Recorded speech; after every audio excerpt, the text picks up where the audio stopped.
K'a fɔ k'aw koɲuman dɔn ni sanga in na aw minnu sɔgɔlen don jani ka bɔlɔsiraw bɛɛ lajɛlen na k'a fɔ ko aw danga na a ka bamanankan kibaruya kɔnɔna la kɛnɛ mun kan ni Mali ani diɲɛ kibaruyaw aw bɛ o sɔrɔ. An ka bi kunnafoni bakulubaw bɛna tali kɛ Irisikaw bara Moscou kɔfɛ an ka jamana kantigi a taara se Kazan kɔnɔna la ni o ye Irisi État dɔ ye yaasa ka se ka taa jɛɲɔgɔnya tɔw ka o sabati Mali ni Fédération de Russie ani ɲɔgɔn cɛ. AES jamana ni CEDEAO ka jɛɲɔgɔnya a baaraw bɛ ka ban pewu bawo CEDEAO jɛkulu k'u ka baarada dɔw tun bɛ farafinna AES jamana dɔw kɔnɔ u ye o baaraw ko o lajɔ. Kunun ko an ka jamana kuntigi Moscou kɔnɔna la ani Maliden sigilen minnu bɛ yen u ye ɲɔgɔn kuma ɲɔgɔn fo ka taa se AES jamana kɔnɔdenw olu bɛɛ nana fara ni jalajɛ ba in kan. An ka jamana sɛnɛko bunakun kan sɛnɛ minisiri ale ye ɲɔgɔn ye ba kɛ yaasa ka se ka ɲɛfɔli kɛ maaw ye campagne agricole san 2025 o bɛ ka kɛ cogo min na. Iran ni Israel ka kow dɔ de bɛ ka fara a kan bɛɛ lajɛlen bɛ ka i yɛrɛ de lajɛ nin ko in na. Ninnu de ye kunnafoni bakulubaw ye an bɛna kunnafoni wɛrɛ fara mun kan Mali ani diɲɛ fantan naani bɛɛ lajɛlen sɔɔni ka walawala aw ye an b'a fɔ ko a y'o tulo ni gɛlɛjɔ ko ɲuman.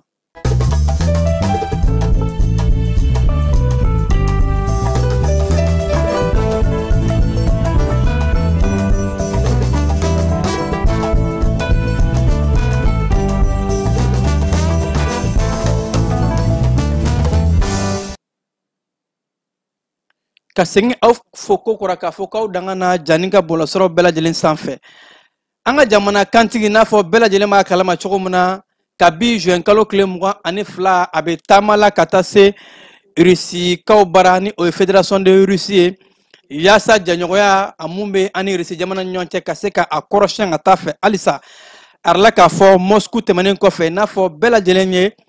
Moscou ta ye cogo min na ni jamana kantigi a n'a ka délégation bawo minisiri caman de bɛ a nɔfɛ o ye bonya ni karama mun sɔrɔ ani bisimilali tɔgɔ cɛɲi mun sɔrɔ ka kɛ ni Mali jamana cɛkɛɲɔgɔn ɲuman mun bɛ ani Irisi jamana ni ɲɔgɔn cɛ ko o baaraw kɔfɛ an ka jamana kuntigi a ye i kunda Irisi jamana wɛrɛ kan n'a bɛ wele ko Kazan o yɔrɔ kɔnɔna la jamana kuntigi yɛrɛ la k'a fɔ ani Kazan fɛnɛ jamana ɲɛma bawo bɛɛ b'a dɔn k'a fɔ Irisi ye jamana belebeleba ye fédération kɔnɔna la jamana 89 wa a jamana bɛɛ lajɛlen na développement jamana ɲɛmaw bɛ yen jamana bɛɛ lajɛlen na ka spécificitéw de don yɔrɔ caman bɛ yen nɔ baaraw bɛ taa kɛ o kɔnɔna la ko ni jamana in kɔnɔna ni état ye ni o ye Tatarstan ye ko jamana ɲɛma a général d'armée Assimi Goïta ni fo ka taa se u ka ɲɛma u bɛna ɲɔgɔn ye kɛ ka se ka kuma Mali ani Kazan jamana bɛ se ka janga bolo ni ɲɔgɔn ma cogo min na ani fo ka taa se baarabaw bɛ se ka kɛ an fɛ cogo min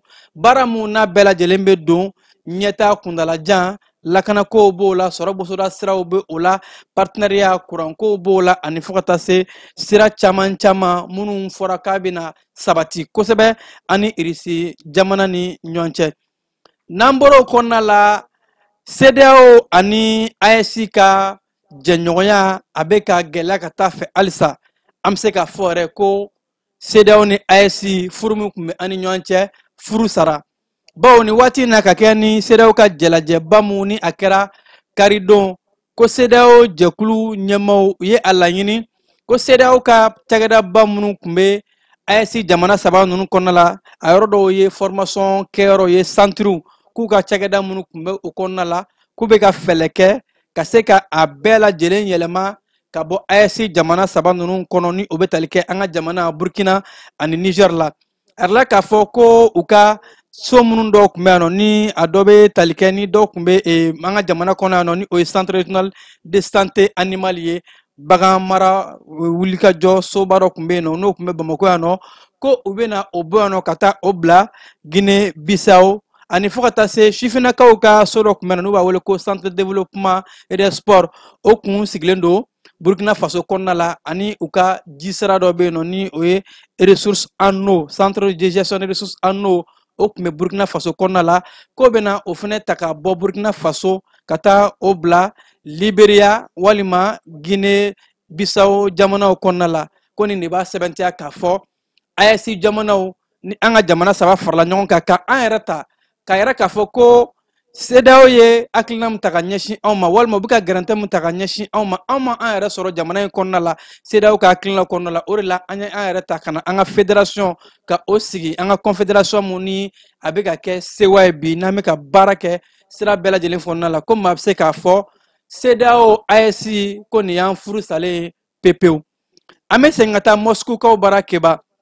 an ka jamana kantigi ka kɛ ni kunungo ye bɛɛ lajɛlen y'a dɔn a ka taama Rusikaw bara jamana kuntigi ani maliden mun sigilen bɛ fédération Russie kɔnɔna la olu ye ɲɔgɔn ye belebeleba kɛ ɲɔgɔn ye mun n'a kɛra nisɔndiya kɛnɛba ye a kɛra ɲɔgɔn kunbɛ kɛnɛba ye wa ko malidenw dɔrɔn tɛ AES jamanaden minnu bɛ Russie kɔnɔna la olu bɛɛ lajɛlen tun bɛ nin kɛnɛ kan Burkina Faso ani Niger fo ka taa se an ka lasigiden mun n'a bɛ Russie kɔnɔna la ni ani fo ka taa se Burkina Faso ani Niger olu bɛɛ lajɛlen ka lasigidenw fana tun bɛ nin kɛnɛ kan an ka lasigiden ni o ye Seydou Kamisogo ye ani fo ka taa se a n'a baarakɛɲɔgɔn ma Mali kɔnɔna la an ka kalanden minnu bɛ yen ani sɔrɔdasi kalanden minnu bɛ formation na Russie jamana kɔnɔ olu bɛɛ lajɛlen tun bɛ nin kɛnɛ in kan kɛnɛ mun ni a nisɔndiya bonyana kosɛbɛ an ka jamana kantigi ni ale de fana ye AES jamanaw ka ɲɛmaa ye bi confédération ɲɛmaa a kɛlen ka kuma ta a y'a ka nisɔndiya yɛrɛ ka ɲɛsin Mali jamana kɔnɔdenw ha ka da AES jamana kɔnɔden bɛɛ lajɛlen ma ni ka yɔrɔ la k'a fɔ ko an ka nin waati in kɛ ɲɔgɔn minɛ ni keleya waati belebeleba ye ka ɲɛsin AES jamanaden bɛɛ lajɛlen ma ko sɛbɛnfura ko an b'a dɔn k'a fɔ tunkaranke dɔw bɛ gɛlɛya sɔrɔ a kɔnɔna la ko wulikajɔw bɛ ka kɛ yaasa ka se ka sɛbɛnfura ko gɛlɛyaw ka o kɛlɛ ka o ta ka bɔ maliden minnu bɛ ha ka da AES jamana kɔnɔden minnu bɛ Russie jamana kɔnɔ ka o bɛɛ lajɛlen bɔ u kan tilala k'a yɛrɛ k'a fɔ tuguni ko AES jamanadenw k'an k'an kɔlɔsi maa minnu bɛ ka a ɲini ka kunnafoni cɛjuguw ka olu bila anw da la ni ka an bila ɲɔgɔn na baw k'an ka fara ɲɔgɔn kan in a tɛ ka taa o dimisira fɛ a bɛ n'a fɔ a bɛ ka yɛlɛ caman joli kan o de la k'u bɛ ka a laɲini ka an bila ɲɔgɔn na jamana kantigi k'a bɛ wele bila AES jamana kɔnɔdenw ma an bɛ an farafinna yan walima an bɛ diɲɛ fan fan an k'an tɛgɛ di ɲɔgɔn ma an ka ɲɔgɔn minɛ an kana don désinformation ni o ye kunnafoni jugu minnu bɛ k'an bila ɲɔgɔn na an kana don olu ka walew kɔnɔna la ko a bɛ waati jan bɔ jɛɲɔgɔn kɔrɔba mun bɛ ani Russie jamana ni ɲɔgɔn cɛ général d'armée Assimi Goïta ka fɔ la k'a ka kan an k'o jɛɲɔgɔn ka kɔrɔsiyɛn halisa ka taa sira bɛɛ lajɛlen fɛ jɛɲɔgɔn bɛ ka kɛ sira mun na n'o dɔ bɛ tali kɛ lakanako bunakun kuranko bunakun kalanko ani fo ka taa se subahana mansin sɔrɔ cogo kuraw ko AES jamanaw bɛɛ lajɛlen an ka to kelen an k'an bolo di ɲɔgɔn ma yaasa Russie jamana ani an bɛ se ka sira ɲɔgɔnmanw bɔ cogo min na jamana saba bɛɛ lajɛlen bɛ se ka nafa sɔrɔ cogo min na ha ka ja jɛɲɔgɔnya ɲumanw bɛ se ka sinsin cogo min keba n'an bɔr'o la an bɛ taa Bruxelles an ka jamana douane ɲɛmaaba ni o inspecteur général Amadou Konate ale bɛ jalajɛba kɛnɛ kan ni o bɛ tali kɛ jalajɛ mun n'u y'a yira k'a fɔ douane ɲɛmaw ka jalajɛba atako 92nan ko session de commission politique générale a organisation minnu bɛ yen nɔ ni o bɛ douanew kofɔ diɲɛ kurukara kɔnɔna la a yirala k'a fɔ ko an ka douane ɲɛmaaba ale de ye farafinna gun kan farafinna kilebiyanfɛ jamanaw olu ka ɲɛmaa ye o ye ni o ye OMD o ɲɛmaa bɛ ale de bolo bi a yirala k'a fɔ tuguni ko an ka nin ɲɛmaaba in ni o ye douane ɲɛmaa ye ale mun ka wulikajɔ ka bon kosɛbɛ ko a taara an ka jamana bɛ ka baara mun kɛ douane ka baarako bunakun kan minɛn cɛjugu kana se ka don an ka jamana kɔnɔ nafolo ka se ka bugun an ka jamana kɔnɔna la maa minnu n'u bɛ an ka jamana kumaniya an ka nafolo ma ka don sira cɛjugu fɛ ko o baaraw kɛlɛli min bɛ ka kɛ ko a y'o i da don o bɛɛ lajɛlen na ani fo ka taa se diɲɛ kurukara jɛkulu min bɛ douanew ko fɔ ani fo ka taa se farafinna gun kan yan nɔ u kan ka baara mun kɛ plan mun bɛ u bolo ka daminɛ san 2025 na ka taa bila san 2028 k'a y'i da don o sɛbɛnfuraw la ni ka tila k'a fɔ k'a bɛ wele bila diɲɛ jamana bɛɛ lajɛlen ma bɛɛ ka se ka fara ɲɔgɔn kan ka misaliya ta ɲɔgɔn kan wa ko jamana minnu bɛ yen nɔ ni olu bɛ ka wulikajɔw kɛ kosɛbɛ ko misaliya bɛ ta ɲɔgɔn fɛ bɛɛ lajɛlen ka se ka ɲɔgɔn lajɛ yaasa baaraba mun ni an ka douane bɛ ka kɛ u bɛ ka wulikajɔ mun kɛ ka ɲɛnɛmafɛnw minɛ ka fɛn langolow minɛ fɛn minnu ni sɛbɛnfura t'u la n'u tɛ sariya kɔnɔ ko o wulikajɔ mun ni douane bɛ ka kɛ dɔ de bɛna fara ka taa a kan halisa ko maliyɛnw bɛɛ lajɛlen bɛ se ka danaya da an ka douane maaw kan keba n'an bɔra dɔnɲɔ fɛ an bɛ taa polisilakaw fɛ yen nɔ an ka polisi ɲɛmaaba directeur général a yirala k'a fɔ dossier ladon min bɛ ka kɛ polisi ma ba fila mun kan ka ta sɛbɛn furaw olu déposé yɔrɔ kalanden minnu bɛ yen nɔ walima sifinnaka minnu bɛ yen n'u bɛ fɛ ka taa polisiya ɲini polisi directeur ko a ye munumunu salo kɛ contrôleur général de police Yusuf Kone ka se ka taa a lajɛ aranw bɛ cogo min na baaraw bɛ ka kɛ cogo min na dépôt kɛyɔrɔw la a yɛrɛla k'a fɔ ko polisi ɲɛmaaba ka nin taama in bɛ don wulikajɔw ka kɛ yaasa kɔnkuru in ka labɛn cogo ɲuman na a ka kɛ jɛlenya kɔnɔna la a ka kɛ sɛbɛnfura ɲɛnamaw ka se ka sɔrɔ maa minnu bɛ ta Mali polisiya la u ka kɛ polisi jolen ye u ka kɛ u tara sira jɛlen kan ko nin de ye polisi ɲɛmaaba ka taama ye ka taa se nin yɔrɔ ninnu na wa a yɛrɛ k'a fɔ ko nin ko in kɔnɔ yuruguyurugu walima namarako ni fɛn fɛn mana ye a kɔnɔna la ko tolérance t'a la fɛn fɛn nin mana ye a kɔnɔ maa o maa ko e de bɛ ye yuruguyurugu ni sɛbɛnfura kow la ko i b'a dɔn k'a fɔ busamisɛn bɛ gan i la i b'i yɛrɛ ɲini o kɔnɔ kosɛbɛ polisi ɲɛmaaba ka kɔrɔfɔw la ko ni kɔnkuru in a bɛna kɛ transparency dan crédibilité ani fo ka taa se an danbew o mun n'a kan ka don denmisɛnnakaw kunna u bɛ diɲɛ fan fan u bɛna baara fɛn fɛn daminɛ ko o de bɛna bugunatigɛ kosɛbɛ ka o lakodɔn kosɛbɛ ani ka o tɔmi sigi o kan kosɛbɛ ni recrutement in kɔnɔna la keba an bɛ taa ciko bunakun kan an ka jamana cikɛlaw ka minisiri sɛnɛko minisiri a minisiriso kɔnɔna la ɲɔgɔnba kɛra ka kɛ ni bidɔn ye ɲɔgɔn mun n'a bɛ tali kɛ sɛnɛko bunakun kan ɲina san sɛnɛ bɛ se ka yiriwa cogo di sɛnɛkɛlaw bɛ se ka nafa sɔrɔ u ka sɛnɛko la cogo di ka se ka kunnafoni di cikɛlaw ma ci kan ka kɛ cogo min na ani an bɛ se ka an yɛrɛ lakisi ka bɔ san ka ko kɔlɔlɔ ma cogo min na k'o de kɛra point de presse jalajɛ ye mun kɛra minisiriso jabala kɔnɔna la o kɛnɛ in kan an ka cikɛlaw ka jɛkuluba mun bɛ yen nɔ ni o ye CMDT ye ale ɲɛma Kulungunbe Danbele Kulumege Danbele ale ye dannatigɛli mun kɛ ni ka yɛrɛ k'a fɔ ko campagne k'a tacogo ka ɲi ko cikɛlaw ka baara daminɛ u ka kɔlɔsili la k'a ka ɲi an bɛ jɛ an b'ale ka laseli lajɛ Keba. Donc jama bɛɛ lajɛlen aw ni sɔgɔma. On b'a fɔ CMDT ka campagne kɔri campagne an bɛ don min na i ko bi a taabolo ka ɲi ka da sababu dama dama na n'an y'a jate danni kunda kɛnɛ minnu kan ka da an y'a yamaruya k'a fɔ k'an bɛ kɛnɛ mun waleya kɔri la ɲinɛ an bɛ don min na i ko bi kɛmɛ sara la o kɛnɛ 38 ngɔri 3 o waleyala ka ban mais n'i y'o fɛnɛ ta ka singa ni salon da ye i b'a ye danni bɛ ɲɛfɛ ɲinɛ ka tɛmɛ salon kan ni date in na bon n'an nana cikɛlaw ka kɔri wari ko fɛnɛ na wɛrɛ kuma caman bɛ k'a fɔ o cikɛlaw m'u ka wari sɔrɔ c'est normal aussi a kɛla mɔgɔ o mɔgɔ ye ni entrepreneur ye a ka di ye n'i ye baara kɛ directement a nafolo ka di i ma n'a ye retard ta gɛlɛya don mais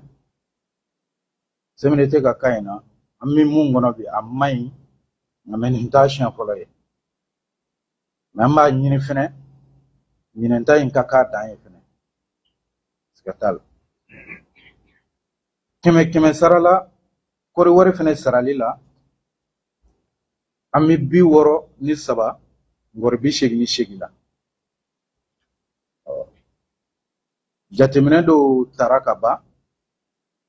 pour que wari in tɔ bɛ se ka sara joona cogo min na o jateminɛw sigilen don a ka ca Ala fɛ fɛnɛ vendredi mun natɔ filɛ nin ye juma mun natɔ filɛ nin ye o juma in réunion interministérielle la tuguni kuma bɛ k'a kan kuma bɛ sigi a kan sinon point dɔw sigira a kama ka ban o point minnu sigira fɛnɛ je k'a fɔ vendredi nata in banki o bɛ wari débloquer o wari fɛnɛ mercredi mun bɛ da o kan k'a sɔrɔ wari in bɛ bankiw ka position na bankiw fɛnɛ b'a bila CMDT ka position na et directement CMDT fɛnɛ b'a wari in tɔ bila cikɛlaw ka disposition na donc anw ka jateminɛ na a mana kɛcogo cogo ni plan in taara a ɲa ma juillet semaine kun fɔlɔ kan ka sɔrɔ cikɛlaw caman y'u ka wari sɔrɔ pour ne pas dire kan ka sɔrɔ bɛɛ y'u ka wari sɔrɔ o laɲini de bɛ yen o baaraw fana de bolo tigɛlen don n'ala sɔnna fana a bɛ taa a ɲa ma sabu depuis a daminɛna plan in sigira k'a fɔ wari ka to ka sara sara mun kɔni mana fɔ réunion in na bɛɛ bɛ jija a ka waleya fo ka taa se bi ma donc mun ye nɔgɔko fana ye n'i ko kɔɔri sɛnɛ tubabu nɔgɔ la a suguya 3 de bɛ yen mais suguya fɔlɔ 2 in n'o ye nɔgɔfin ye ani suman nɔgɔ donc an ka réunion kɔnɔna na an y'a yamaruya k'a fɔ an tun ye date mun yɛrɛ di ɲɔgɔn ma o ye bi ye le 25 o date limite o de tun dira fournisseurs bɛɛ ma bɛɛ ka se k'i ta livrer ka bɛn n'o ye et plus an bɛ avancer an bɛ ka évaluer ka taa o nɔfɛ raison pour laquelle kunu réunion na an y'a ye minnu ma se ka honorer ka se niveau de la directement an y'olu kɛ i n'a fɔ fournisseur défaillant fiyɛ wɛrɛw bɛ ta olu ka hakɛw ta k'o di mɔgɔ wɛrɛ ma o bɛ bɛn sariya la donc minnu olu fana ka hakɛw o évaluera o évaluera o ye hakɛ mun ye o dɔn don anw fɛ anw tilala ka yaala tuguni jamana kɔnɔna na ani ka kunnafoniw ta pɔrɔw la pour que an ka assurance sɔrɔ ka fɔ a quantité o bɛ sɔrɔ yen donc o kunnafoniyaw fana b'an bolo pour que décision ka se ka ta ka o segin ka di mɔgɔ wɛrɛw ma minnu bɛ se ka a waleya ka bɛn ni an ka date fɔlɔ ye donc o yɔrɔ la fana se k'a fɔ an hakili latigɛlen don fana o yɔrɔ la c'est vrai date minnu tun dira fournisseurs ma caman ma se ka waleya n'i y'a ta la fournisseur 7 contrat kun di olu de ma mais bi in na an ye dama dama sen bɔ a la tɛna se tuguni o dama dama in fana an ma minɛ o la o kɔ dɛ o yɛrɛw kun di yan nin salle kelen in na u bɛ ɲininka o dalakan na mun y'a to i bɛ nin niveau la an dun y'a fɔ o don na semaine tɛmɛlen a bɛ cogo di o kɔnɔ u bɛ hakilina dɔw fɔ ministre yɛrɛ bɛ tila ka sinsin a kan tuguni k'a fɔ kan kelen f'an ye sisan i bɛ se wa i tɛ se et c'est sur base de ça an b'a fɔ nin ma ko nin ye défaillant ye a kɛra ten o yɛrɛw de bɛ jɛn n'a ye k'a fɔ tiɲɛ na n tɛ se tuguni parce que jamana ko de don n'i tɛ se fɛn kɔrɔ au lieu d'attendre jusqu'à la dernière i ka sɔrɔ ka na fɔ i tɛ se donc vaut mieux le dire an taara n'o système de ye donc dɔw bɛ olu bɛ résilier ka bɔ a la donc o ka hakɛ bɛ ta ka di mɔgɔ wɛrɛw ma pour dire que samiya in toujours n bɛ segin a kan k'a fɔ a taabolo ka ɲi n bɛ se k'a fɔ a taabolo ka ɲi kosɛbɛ gɛlɛyaw kɔni b'a kɔnɔ mais o gɛlɛyaw fana furaw bɛ ka sɔrɔ a la progressivement o de kosɔn n bɛ jamana ɲɛmɔgɔw fo u ka cɛsiri la ka taa président la o premier ministre anw ma rendez-vous ɲini nin si fɛ u ka munumunu yɛrɛ direct u bɛ sin k'a d'an ma tellement que kɔɔriko in sɛnɛko in a b'o fana o sɛbɛ la cogo min na an ye tuuru kɛ u bɛɛ ye instruction di pour que ko in ka se ka waleya ni position na bi c'est le lieu vraiment de les remercier fo ka taa se ministère des transports ma ministre y'a fɔ cogo min na sara de taara toujours jamana ka hɛrɛ don sira kana tiɲɛ mais sara mun kun taara a taara a mɛnna dɛ sabu an yɛrɛ k'an ka contrat di fournisseurs ma ça il faut que an b'o fana fɔ donc fili dɔ yera fournisseurs la depuis wagati dérogation dira o ma wagati dɔ la mais o ma se ka na ni hakɛ quantité ninnu ye ka bɛn n'o wagati ye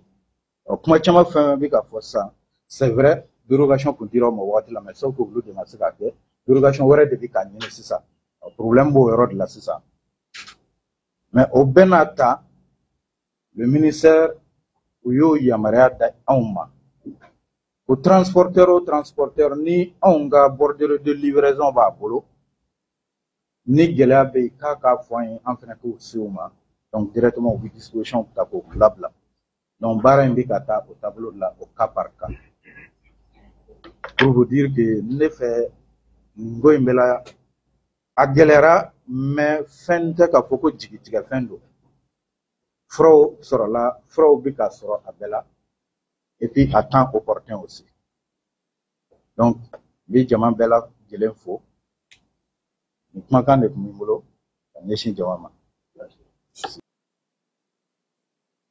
keba meta Burkina Faso kaw feno ko kan kibara konala uka jamana ministre muni aleka Lendo, ministre d'État, commandant Ismail Sombi, ale baccalauréat baraw nundu ka keni jenkalo kle muga ani nani nye uka lycée municipal Bambata konala wakadugu arla ka foko o lycée bayin konala ko mogo ba kemeni mogo ba tan flani ko ul debe kata baccalauréat kemeli baraw ke arla ka fo o jamana fan bela jele ulumu konala ni musolaka mogo ba bi woro ani kemenani ni bisaba ani worobu o konnala ko nin kalanso bayin kono ministri ko fulen aka folin tanol ta kanyeshi mama mamunu be ka ni baran ke nin ka nyini kalandon fe wuli ka jow ka ke frodi bela jelen ka kele ani surveillant ka barake ka se ka kimeli ke kimeli nyumaye Niger jamana nyema general Abdurrahman Tiani ale ya era ka fo ka keni tenedoin ko jamana benata ñoŋo kuma ñoŋoya kene bele baro kene kan nuba wele ko conseil consultatif de la refondation CCR ko barambolanu ka bila sibiri juin kalo kile mugan ani segi natola ko o ye wulika joye yɔrɔ mun ni a bɛ na ni bɛn ni keleya sira ye ni ka nizerikadenw bɛɛ lajɛlen wele bɛɛ ka na ka taa kumaɲɔgɔnw kɛ jamana bɛ taa sira minnu fɛ don nataw la jamana ɲɛta baaraw ka bɛɛ ka se k'i hakilina don o kɔnɔna la Senegali jamana kɔnɔna la u ka sɔrɔ bosodaw minisiri ale y'a yɛrɛ k'a fɔ ko Senegali san 2024 labanw fo ka taa se san 2025 daminɛ ninnu kɔnɔna la ko u ka musaka ko ni o ye budget ye ko a taabolo ka ɲi bawo ko san 2024 labanw na k'u ye k'a fɔ ko ɲɛta caman nana sɔrɔ ko yakubali la Senegal jamana kɔnɔna la wa ko fo ka taa se san 2025 daminɛ la fɛnɛ a kun bɛ ka taa ni o taabolo kelen ye ko musaka bɛ ka boso cogo min na ko a taabolo ka ɲi Algérie jamana kɔnɔna la u ka sɛbɛnnikɛlaba mun bɛ yen nɔ ni ale ye Algérie ka den a fan kelen ye faransɛ ye ni o ye Boualem Sansal ye kiiritigɛlamɔgɔw de kɛn bɛ ka a laɲini k'a fɔ ko nin maa kofɔlen ko san 10 kaso ko ka da a kun bawo ko a bɛ marisi kalo kɔnɔ la kabi o waatiw jalaki kun binna ni maa kofɔlen kan k'a fɔ ko a ka san 5 kɛ nka ko kiiritigɛlamɔgɔw a bɛ n'a fɔ dɔ bɛ ka fara a kan kosɛbɛ olu de nana a yira k'a fɔ ko maa in ka kaso kumaw ko dɔ ka fara a kan Sud-Afrique jamana kɔnɔna la diɲɛ wari bonba Banque mondiale olu ye nafolo di Sud-Afrique jamana ma juru o mun dagosi bɛ taa jɔ $1 miliyari 1 ni kɔ la ko juru min bɛ kɛ sababu ye ka se ka siraba bolifɛnw ni o ye transport ye ani fo ka taa se k'u ka économie ni o ye sɔrɔ ye ka a yakubaya kosɛbɛ yaasa ka se ka u ka waganɛ majɛ mun b'a la ka se ka caman ta ɲɛta kuntalajan baaraw ko Banque mondiale ye o de juru ta k'a don Sud-Afrique jamana la Uganda jamana ɲɛma Yoweri Museveni ale mun n'a bɛ san 80 na bi k'a kɛn bɛ ka yɛrɛ k'a fɔ ko a bɛ kɛ cɛbɔ ye jamanakuntigisigi kalataw mun kan ka taa kɛ san 2026 janvier kalo la ni maa kofɔlen mun ni maa caman fanga sinamatɔn olu mun bɛ ka yɛrɛ k'a fɔ ko maa in a kɔrɔla ko a tɛ se ka jamana mara tuguni kɛrɛnkɛrɛnla a ka fanga waradaba sifinnaka mun bɛ yen n'u b'a wele ko Bobi Wine ale kɛn bɛ ka yɛrɛ k'a fɔ ko jamanakuntigi in ko se t'a ye bilen k'a kan ka fanga bila nka jamanakuntigi kɔni k'a ye dantigɛli kɛ k'a fɔ ko a bɛ kɛ cɛbɔ ye jamanakuntigi kalataw la san 2026 Ukraine jamana ɲɛma Vladimir Zelensky ani Ameriki jamana ɲɛma Donald Trump olu kun kan ka ɲɔgɔn kɛ ka kɛ ni bidon ye ɲɔgɔn mun ni u y'a kɛ sommet de OTAN o kɛrɛfɛ arila k'a fɔ maa caman fɛ ko mun bɛ jɔ maaw hakili la o de ye Donald Trump ni Zelensky ka ɲɔgɔn kun tɛmɛna waati tɛmɛnɛw n'a kɛra maloyakoba ye dɔw ka jateminɛ la k'a fɔ ko Donald Trump ye kuma jɛlen fɔ ka kuma dɔw fɔ Zelensky ma kuma mun n'a man ka fɔ a fɔyɔrɔ la ko o de bɛ maaw hakili la maa caman bɛ ka yɛrɛ k'a fɔ jalajɛ mun fɛ n'a kan ka kɛ tan o bɛna kɛ kɔrɔlen ta ɲɔgɔnko ye wa walima mun bɛna bɔ o kɔnɔ o de kunfan bɛ maaw la ka se ka o dɔn Israel ni Iran jamana kɔnɔla ni waati na a ko bɛ ka kɛ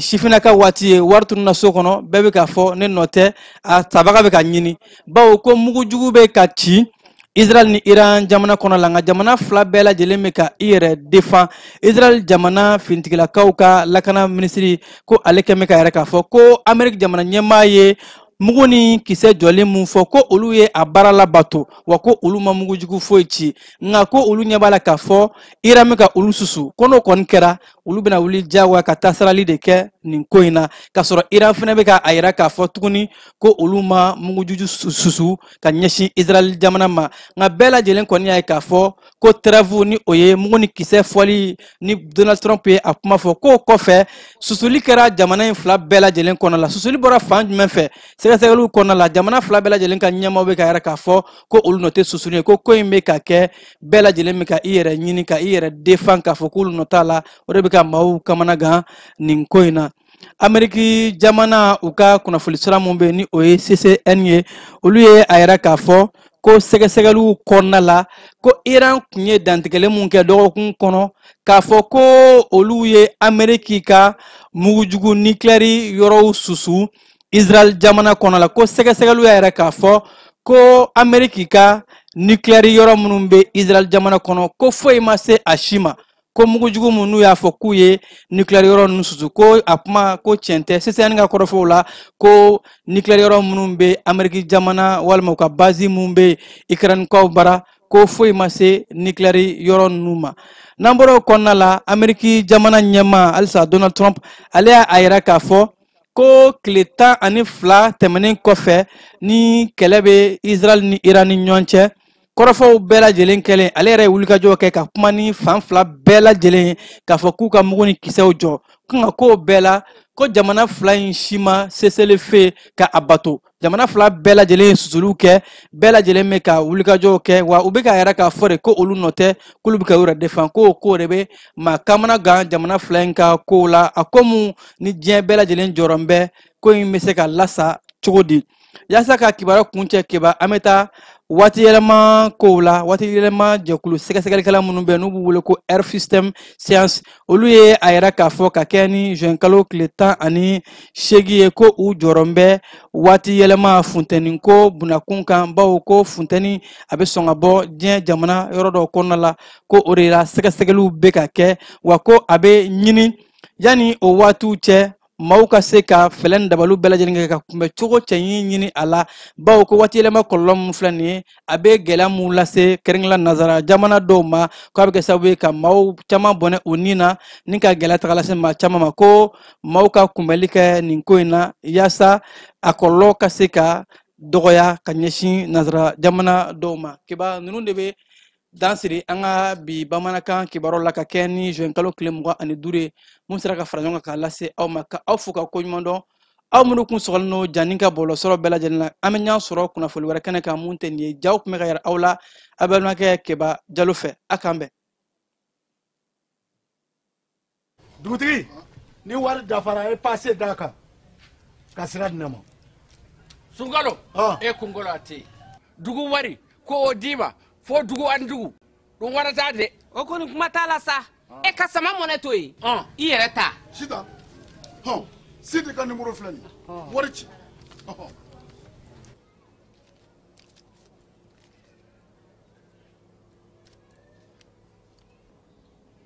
Wari sera.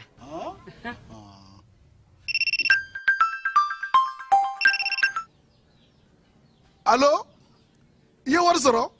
o ɲɛna tiɲɛ yɛrɛ la ko ni sama bɛ maa min ɲɛ ko n komi t'i gosi. Ngonga. Sama mɔnɛ i yɛrɛ ta a sɔngɔ ka nɔgɔn ni Mali wari ci sira bɛɛ ye dépôt ye fu ye wari bɛ ci fu ni application ye wa bɔsara ye musaka fitinin ye sama mɔnɛ ji ni courant bɛ sara n'a ye créditw bɛ ta n'a ye sanni feere bɛ kɛ n'a ye sama mɔnɛ nin y'anw maliyɛnw ta ye a y'a si filɛ ka nkalon bɔ n da.